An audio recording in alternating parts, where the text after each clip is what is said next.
दिनों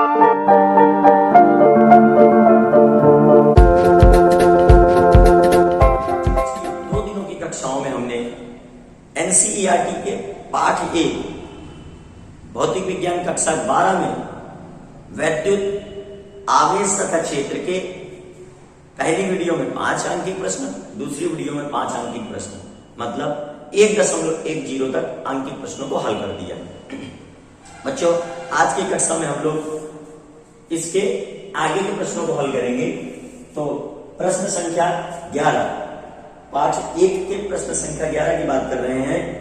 तो प्रश्न है, ऊन से रगड़े जाने पर कोई पॉलीथीन का टुकड़ा 3×10⁻⁷ कूलम के ऋणावेश से आवेशित पाया गया। नंबर 1, स्थानांतरित किस पदार्थ से किस पदार्थ में इलेक्ट्रॉनों की संख्या आकलित कीजिए। और दूसरा इसी का भाग है, क्या ऊन से पॉलीथीन में संहति का स्थानांतरण भी होता है। तो बच्चों, ऊन से रगड़े जाने पर कोई पॉलीथीन का टुकड़ा 3×10⁷ कूलम से ऋणावेशित पाया गया है। तो हमें यह देखना है कि किस पदार्थ से किस पदार्थ में इलेक्ट्रॉनों का स्थानांतरण हुआ है। तो किसमें रगड़ा गया भाई? ऊन को रगड़ा जाता है, ऊन को रगड़ा जाता है पॉलीथीन से। इससे रगड़ा जाता है पॉलीथीन से। तो बच्चों, पॉलीथीन के टुकड़े में ऋणावेश पाया गया है। इसका मतलब क्या हुआ? इसका मतलब है कि ऊन से कुछ इलेक्ट्रॉन निकल करके पॉलीथीन में गए। तभी पॉलीथीन में इलेक्ट्रॉनों की संख्या में अधिकता हुई। जब किसी पदार्थ में इलेक्ट्रॉनों की संख्या अधिक हो जाती है तो वह पदार्थ वैद्युत आवेशित हो जाता है और उसमें आने वाले वैद्युत आवेश की प्रकृति ऋणात्मक होती है। तो बच्चों, यहां पाया गया कि पॉलीथीन में जो उत्पन्न आवेश है, पॉलीथीन में जो आवेश है, आवेश वो Q बराबर 3×10⁻⁷ कूलम पाया गया। अब बच्चों, हमें देखना है कि किस पदार्थ से किस पदार्थ में इलेक्ट्रॉन स्थानांतरित हुए। तो बच्चों, यहां किस पदार्थ से किस पदार्थ में इलेक्ट्रॉन स्थानांतरित हुए? ऊन से इलेक्ट्रॉन गए होंगे पॉलीथीन में, तब पॉलीथीन हमारा ऋणात्मक आवेशित पाया गया। तो कितने इलेक्ट्रॉनों की संख्या गई? तो सूत्र लगा देते हैं हम लोग। वैद्युत आवेश के क्वांटीकरण में जो सूत्र हम लोगों ने पाया था कि वैद्युत आवेश की मात्रा सदैव मूल आवेश के पूर्ण गुणक के बराबर होती है। तो आवेश की मात्रा 3×10⁻⁷ है, इलेक्ट्रॉनों की संख्या में ज्ञात करनी है और 1.6×10⁻⁹ मूल आवेश का मान है। तो बच्चों, n बराबर क्या निकल कर आया? 3×10⁻⁷ बटे 1.6×10⁻⁹। अब देखिए, यहां पर दशमलव हटाएंगे तो 1 0 ऊपर बढ़ेगा और ये बन गया हमारा 10⁻19 ऊपर गया तो 10⁻19 हो जाएगा। और 19 में जब 7 जोड़ेंगे, 7 घटाएंगे तो ये हमारा 10⁻16 एकम 16 बचा 14, 16 7 112, 16 8 128 बचे 12, 16 7 112 बचे 8, तो 16 85। तो 1.875×10⁻12 इलेक्ट्रॉनों की संख्या बच्चों ये ऊन से पॉलीथीन में स्थानांतरित हुई है। तो इतने इलेक्ट्रॉन ऊन से पॉलीथीन में स्थानांतरित होंगे, ऊन से पॉलीथीन में स्थानांतरित होंगे। तो जब हम ऊन में पॉलीथीन के टुकड़े को रगड़ेंगे तो ऊन से कुछ इलेक्ट्रॉन निकलकर जब पॉलीथीन में गए होंगे तो पॉलीथीन में इलेक्ट्रॉनों की संख्या अधिक हुई और इलेक्ट्रॉनों की अधिकता के कारण जो वैद्युत आवेश उत्पन्न होता है वो ऋणात्मक होता है। इस तरह हमारा पॉलीथीन ऋणात्मक आवेशित हो गया और उसमें जो इलेक्ट्रॉन स्थानांतरित हुए हैं उन स्थानांतरित इलेक्ट्रॉनों की संख्या 1.875×10⁻12 है। इसी का दूसरा भाग है, क्या ऊन से पॉलीथीन में संहति का स्थानांतरण भी होता है। तो बच्चों, अगर ऊन से इलेक्ट्रॉन पॉलीथीन में गए हैं तो इलेक्ट्रॉनों का आवेश भी गया है और उन इलेक्ट्रॉनों का द्रव्यमान भी गया है। तो क्या ऊन से पॉलीथीन में संहति का स्थानांतरण भी होता है? हाँ, ऊन से पॉलीथीन में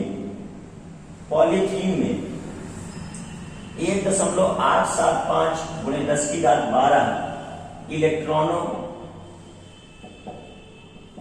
के बराबर शाहन मतलब द्रव्यमान मास, शाहन कोष्टक में द्रव्यमान का स्थानांतरण होता है, का स्थानांतरण होता है। तो बच्चों आपको विशेष ध्यान देना होगा, जब किसी पदार्थ से इलेक्ट्रॉन किसी दूसरे पदार्थ में जाते हैं तो जिस पदार्थ में इलेक्ट्रॉन जाते हैं उस पदार्थ में ऋणावेश उत्पन्न होता है और वह पदार्थ का द्रव्यमान भी बढ़ जाता है। मतलब ऋणावेशित पदार्थ का द्रव्यमान सामान्य अवस्था से उसके द्रव्यमान से अधिक होता है, और जबकि जिस पदार्थ से इलेक्ट्रॉन गए हैं उसमें उतना ही धनावेश आएगा जितना दूसरे में ऋणावेश है। तो इसके द्रव्यमान में कमी होगी, इसके द्रव्यमान में कमी होगी और इसके द्रव्यमान में अधिकता होगी। तो उनके इलेक्ट्रॉनों का द्रव्यमान 1.875 गुणे 10 की घात 12 इलेक्ट्रॉनों का द्रव्यमान वो हमारा पॉलीथीन में ट्रांसफर हो गया। तो बच्चों प्रश्न संख्या 12 के भाग ए को पढ़ते हैं। दो विद्युत रोधी आवेशित तांबे के गोलों ए तथा बी के केंद्रों के बीच की दूरी 50 सेंटीमीटर है। यदि दोनों गोलों पर पृथक पृथक आवेश 6.5 गुणे 10 की घात 7 कूलम है, तो इनमें पारस्परिक स्थिर वैद्युत प्रतिकर्षण बल कितना है गोलों के बीच की दूरी की तुलना में गोलों ए तथा बी की त्रिज्याएं नगण्य। तो भाई गोलों के बीच की दूरी में गोलों की त्रिज्याएं नगण्य है, इसका मतलब है कि दोनों गोले बिंदु आवेश है। अब पहले गोले और दूसरे गोले में आवेश की मात्राएं अगर Q1 और Q2 हैं और इन दोनों के आवेश की मात्राएं प्रश्न के अनुसार Q1 बराबर Q2 बराबर 6.5 गुणे 10 की घात 7 कूलम दी गई है। 6.5 गुणे 10 की घात 7 कूलम दी गई। और बच्चों इन दोनों गोलों की त्रिज्याओं को इनके बीच की दूरी की तुलना में नगण्य माना गया है, अर्थात दोनों गोलों के बीच की दूरी जो है वो स्मॉल r बराबर 50 सेंटीमीटर। क्लियर बच्चों? तो आवेशों की मात्राएं दी गई हैं और इनके बीच की दूरी जो है वो 50 गुणे 10 की घात 2 मीटर दी गई है। अब हमें इनमें पारस्परिक वैद्युत प्रतिकर्षण बल, देखो बच्चों दोनों गोलों पर वैद्युत आवेश की मात्रा समान है, तो पहला गोला दूसरे गोले को प्रतिकर्षित करेगा F बल से और दूसरा गोला पहले गोले को प्रतिकर्षित करेगा F बल से।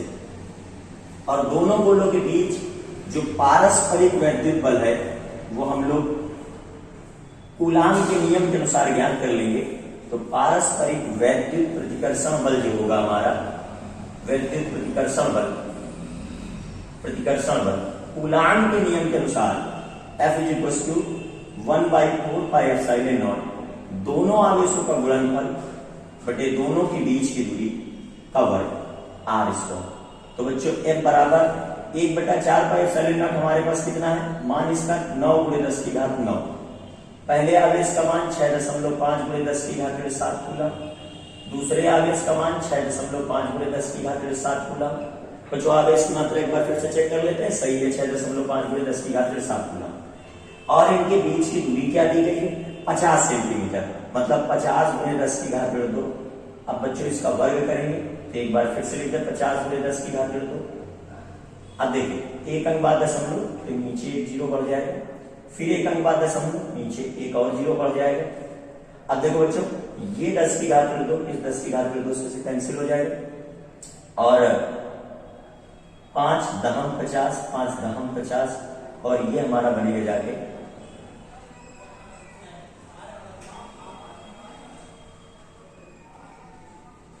5 तो 5 से हम इसमें भाग दे रहे हैं तो 5 एकम 5 के 15 और ये भी 5 से इसमें भी भाग दे रहे हैं तो ये हमारा 13 बचा।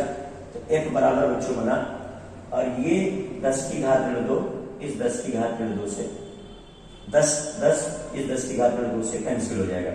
तो बच्चों यहाँ पर हमारा 9 गुणे 10 की घात 9 है, घातों को कैलकुलेट कर लेते हैं। तो तो ये 7.5 है, ये 7.5 है, 7.5 7.5 14 हो गया। और इसमें जब 9 जुड़ा तो ये हमारा बना जाके 9 गुणे 13 की 39 और 13 एकम 13, 13 3 16, 13 का स्क्वायर जो है 169 होता है। और ये हमारा 9 5 14, ठीक है। तो ये माइनस का 5 रहेगा।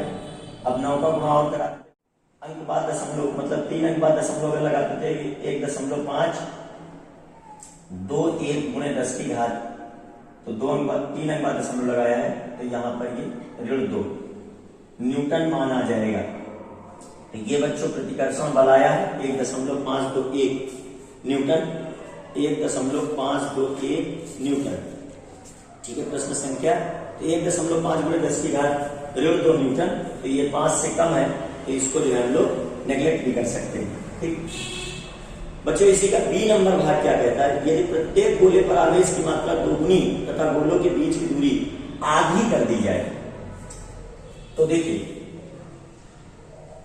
ध्यान समझिए बच्चों, बी भाग में, इस प्रश्न के बी भाग में अगर हम लोग ध्यान दें तो दो आवेशों के बीच की लगने वाला वैद्युत बल उनके गुणनफल के अनुपाती होता है और उनके बीच की दूरी के वर्ग के व्युत्क्रमानुपाती होता है।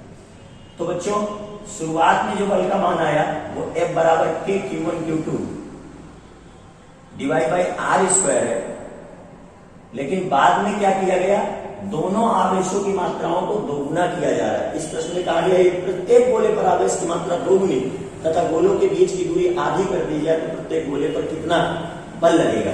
तो बच्चों यहाँ पर आवेशों की मात्राओं को दोगुना किया जा रहा है, मतलब जो Q1 आवेश है उसको 2Q1 कर देंगे और जो Q2 आवेश है वो 2Q2 कर दिया जाएगा।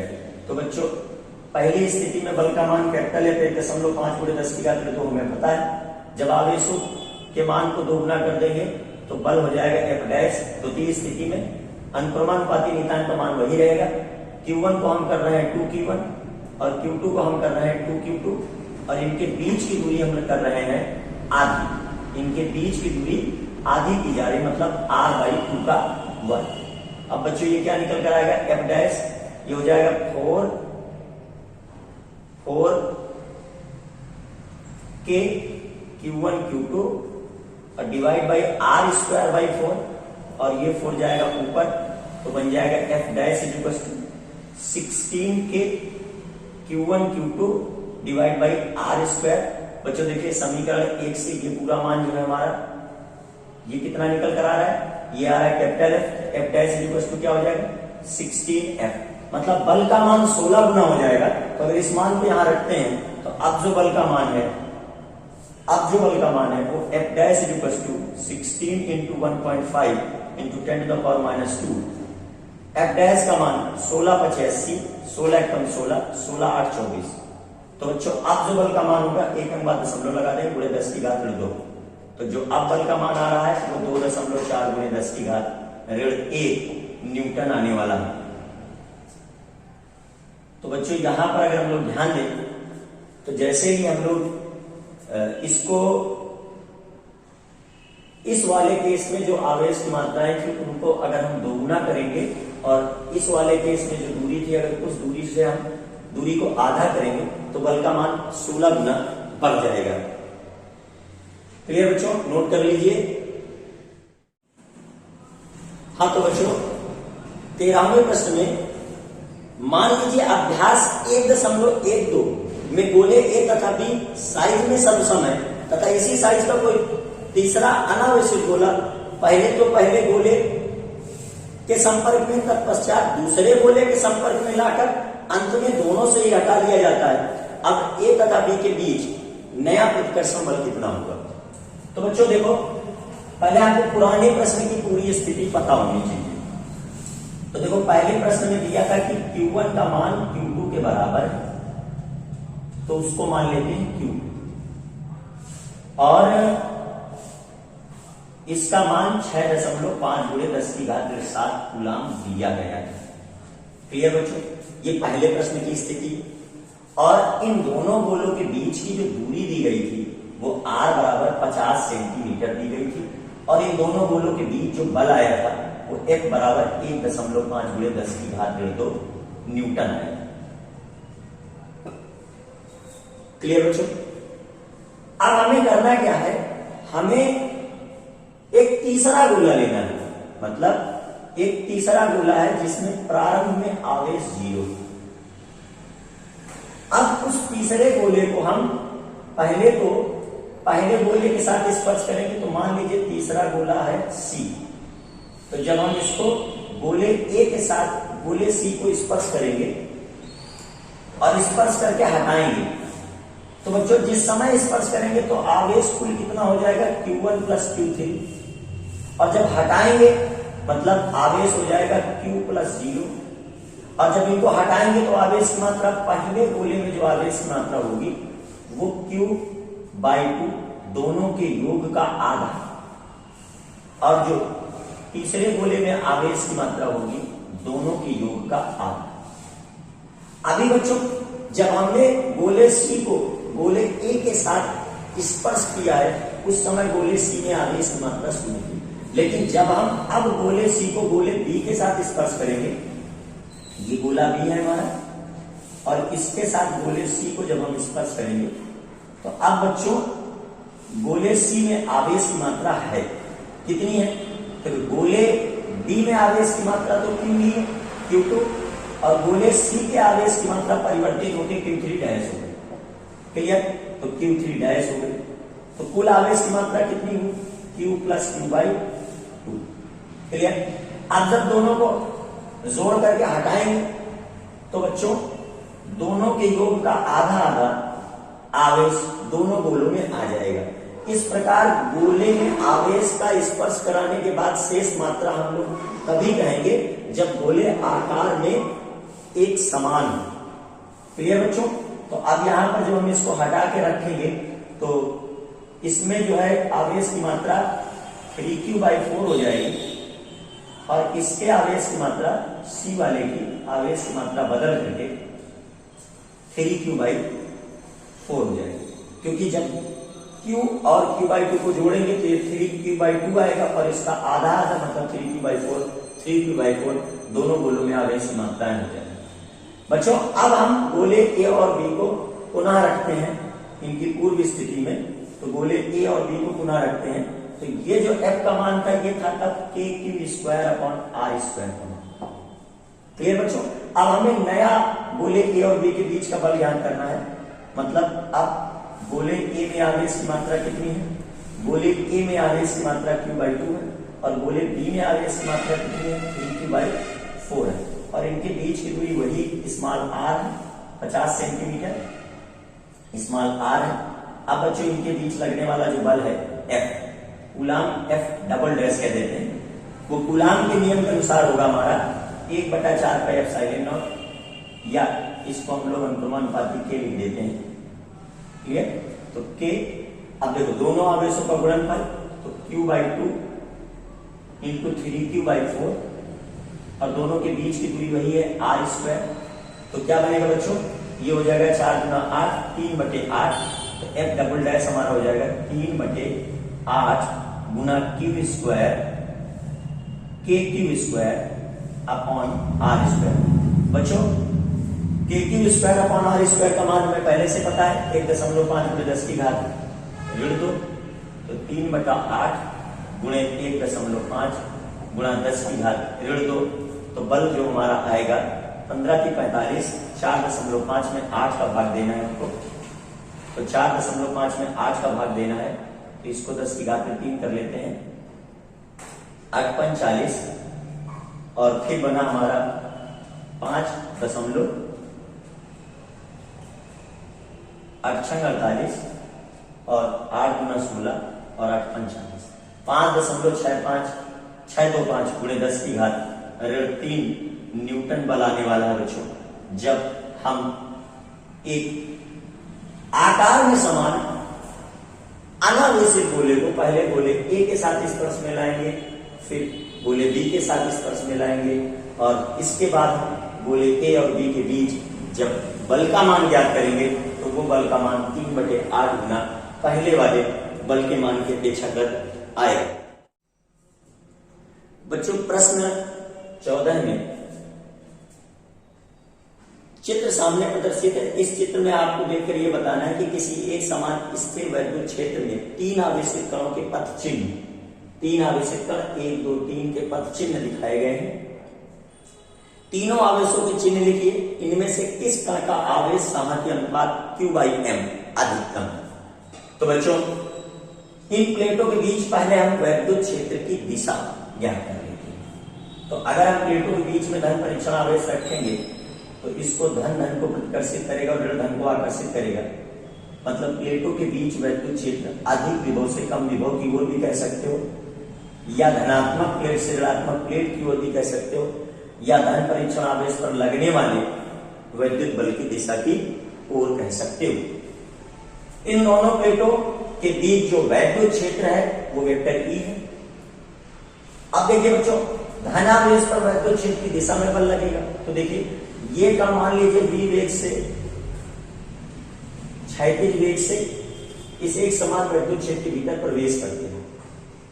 तो इन कणों का धन y अक्ष के अनुदिश और ऋण y अक्ष के अनुदिश विस्थापन क्यों हो रहा है? क्योंकि एक समान वैद्युत क्षेत्र के भीतर जब कोई आवेशित कण प्रवेश करता है तो उस आवेशित कण पर वैद्युत बल आरोपित होता है।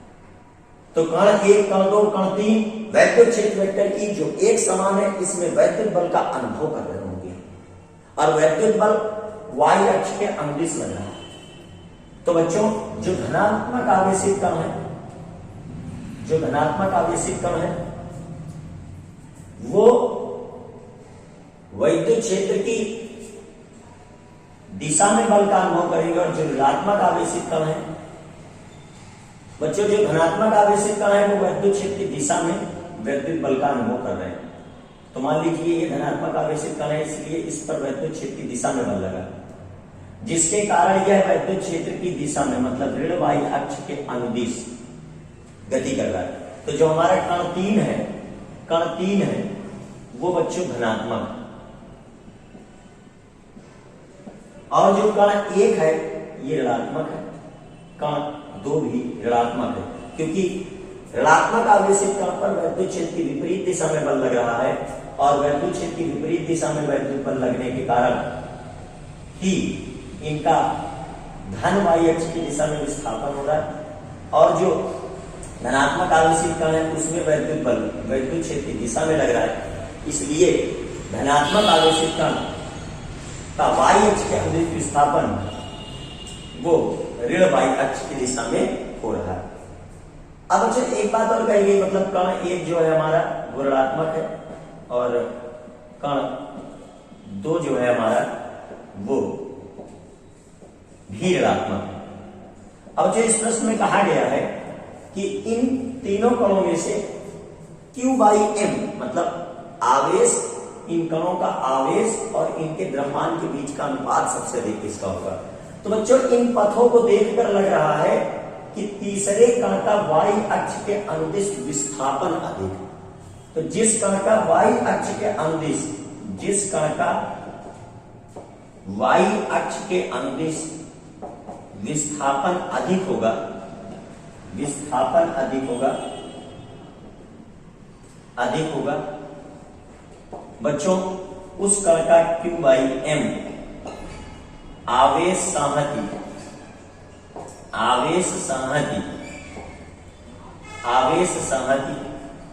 अनुपात भी अधिक होगा। तो विस्थापन अधिक होगा उसका Q/m अधिक होगा।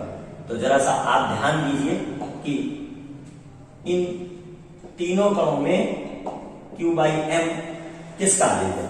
तो इन तीनों में जो Q/m है वो तीसरे कण का अधिक है।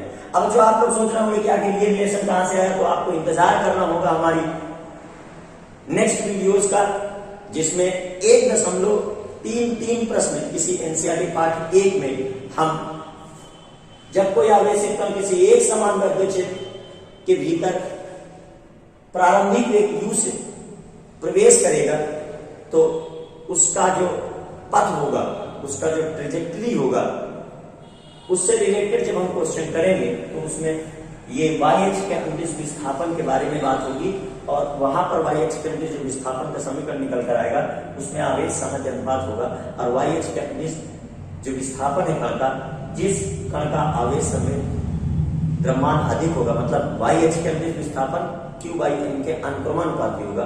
तो वहां से हम लोग ये चीज देख लेंगे कि जिस कण का आवेश और साहस्य अनुपात अधिक होगा उस कण पर विद्युत क्षेत्र के भीतर लगने वाला जो विद्युत बल है उसके कारण YH के अनुदिश जो विस्थापन है वो भी अधिक आने वाला है।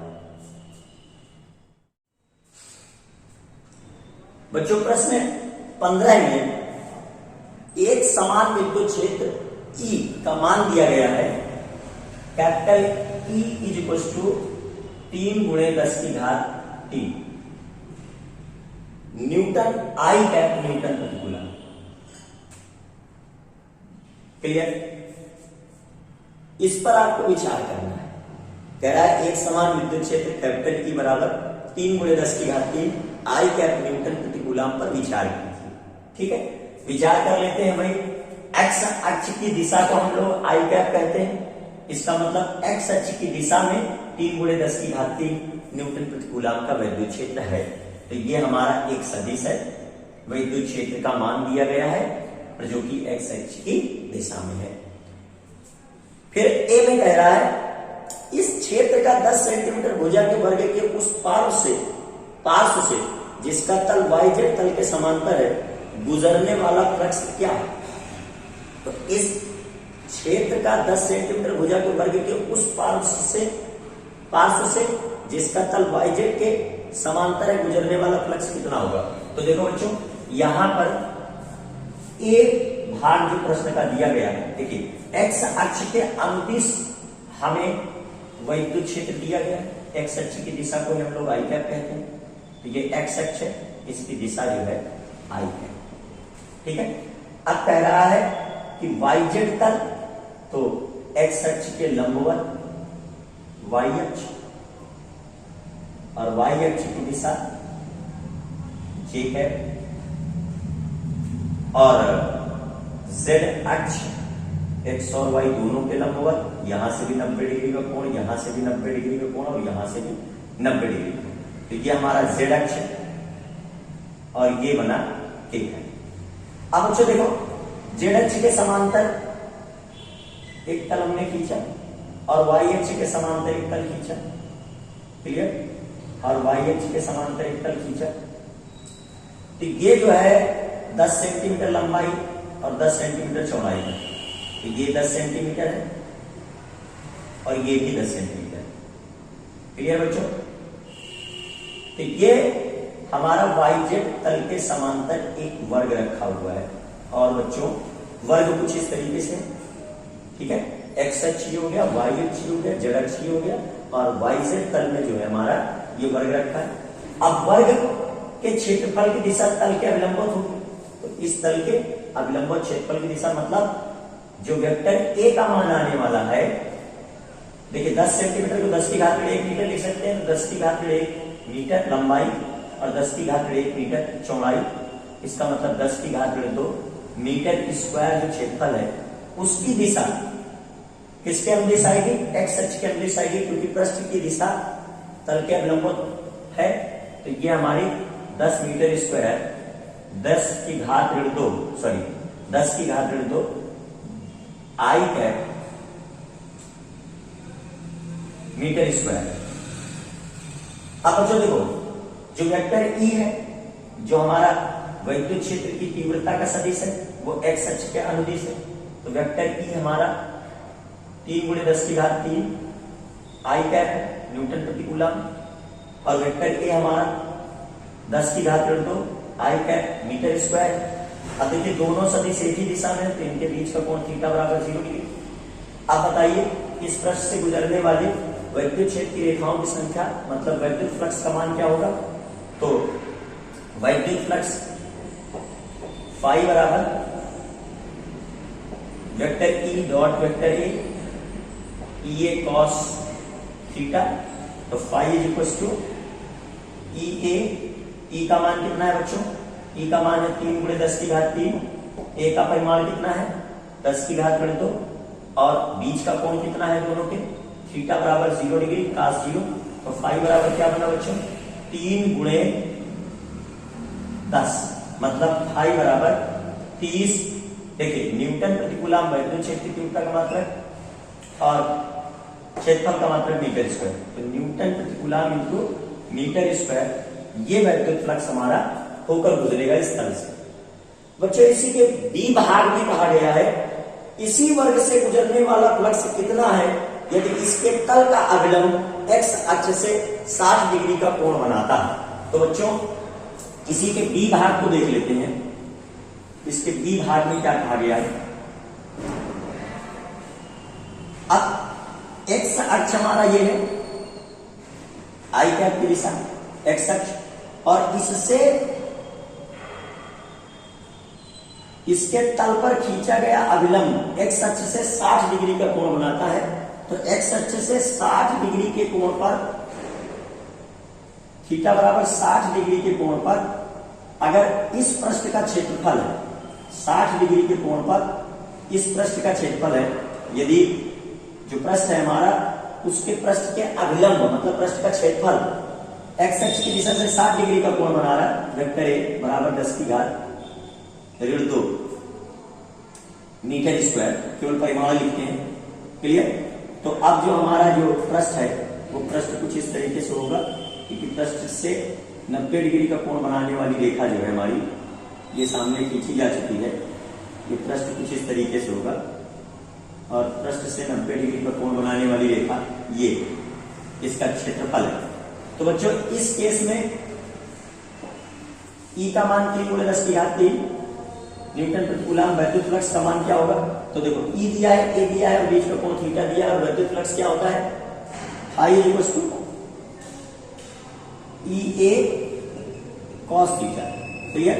तो फाई बराबर ई का मान है 3 गुणे 10 की घात 3 ए का मान है 10 की घात 2 और ये बना है cos 60 डिग्री।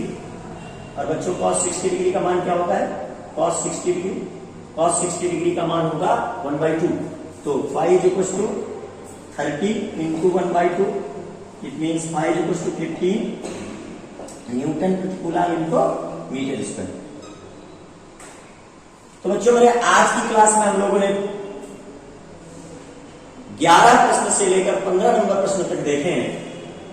मिलेंगे अपनी नेक्स्ट वीडियो में और सॉल्व करेंगे हम लोग प्रश्न संख्या 16 से 20 तक। रात 9 बजे प्रत्येक दिन यह क्लास का वीडियो आपके पास आ जाता है। यदि किसी ने शुरुआत के प्रश्नों को नहीं देखा है तो इस वीडियो के समाप्त हो जाने के बाद आप पहली वीडियो के प्रश्न और दूसरी वीडियो के प्रश्न देख लेना। हम इन वीडियोज का एक प्लेलिस्ट बनाए दे रहे हैं पाठ 1 वैद्युत आवेश तथा क्षेत्र। तो क्रम बाई क्रम जो भी आपके वीडियो में जो भी आपके प्रश्न छूटे हैं आप वहां से देख सकते हैं। Thank you so much.